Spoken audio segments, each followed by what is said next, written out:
In 261 BC, Emperor Ashoka stood over a battlefield holding 100,000 dead bodies. The extreme trauma of the Kalinga campaign caused him to permanently abandon war and adopt Buddhism. Because he ruled the largest empire in the world, his personal conversion shifted the massive geopolitical and financial weight of the state entirely away from ancient Vedic traditions. Successive massive empires over the next 1,000 years followed his lead, redirecting state funds to build massive stone stupas that permanently overshadowed local Vedic shrines. State-sponsored Buddhism dominated intellectual life by constructing sprawling, centralized universities, like Nalanda, which easily outcompeted isolated Vedic scholars. By the 8th century, Sanatana Dharma was facing a systemic and institutional collapse engineered by the state.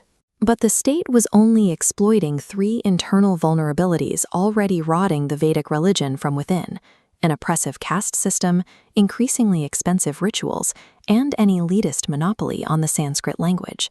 While Vedic knowledge was locked behind high walls, Buddhist monks traveled directly to the public, teaching in native local languages like Pali and Prakrit.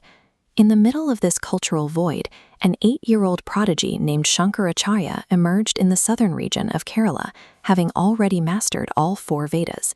He knew he had to become a monk to rewrite the rules of his religion, but his mother refused.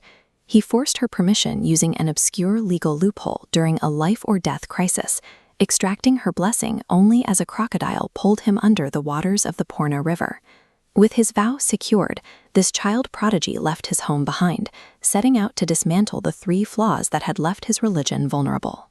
He arrived in Varanasi, the intellectual capital of India, to reconstruct the philosophical foundation of the religion.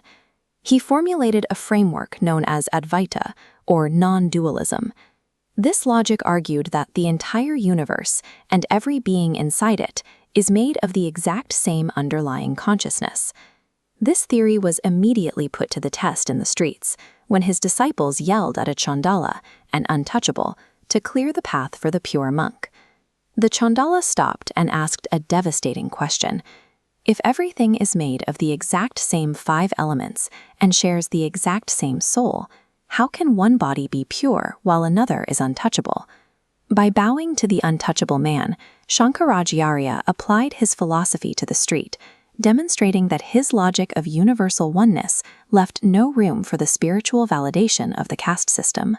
He then traveled to Mahishmati to confront the rigid, ritualistic wing of his own religion, led by Mandan Mishra, who believed that only expensive sacrifices held spiritual power. They engaged in an 18-day debate with brutal stakes. The loser would abandon their life's work, surrender their wealth, and become the disciple of the winner. The judge set a strict biological parameter. They placed a fresh floral garland around each man's neck. Whoever's garland wilted first from the bodily heat of stress and anger would lose. Mandan Mishra's flowers died. By defeating the champion of rituals, Shankaracharya successfully stripped his religion of its reliance on unaffordable elitism, returning it to accessible philosophical knowledge. While these debates won back the intellectual narrative, they didn't solve a physical problem. The subcontinent was a patchwork of small, warring kingdoms, leaving it defenseless against the rising military threats appearing at its borders. His strategic solution was to build 4 massive command centers, maths, in the north, south, east, and west, decentralizing Vedic knowledge so it could never be wiped out in a single attack. He assigned specific ancient texts to specific geographic locations. The massive Jagannath temple in Odisha, for example, became the eastern node, holding the responsibility of protecting the Rigveda. But philosophy cannot stop a blade. He created a military solution by forming the Naga Sadhus, a paramilitary force of militant monks trained in sword fighting and martial arts. By combining these decentralized intelligence centers with a trained defense force, he provided the religion with a structural resilience that could survive even if its political centers were lost. He addressed one final internal threat: civil war among Hindu sects over which deity was supreme.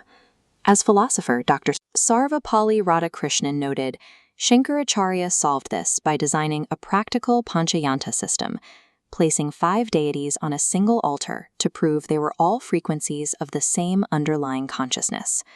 With his structural grid fully established and his mission accomplished, he abandoned the physical world at just 32 years old, walking alone into the freezing, unlivable peaks above the Kedarnath temple.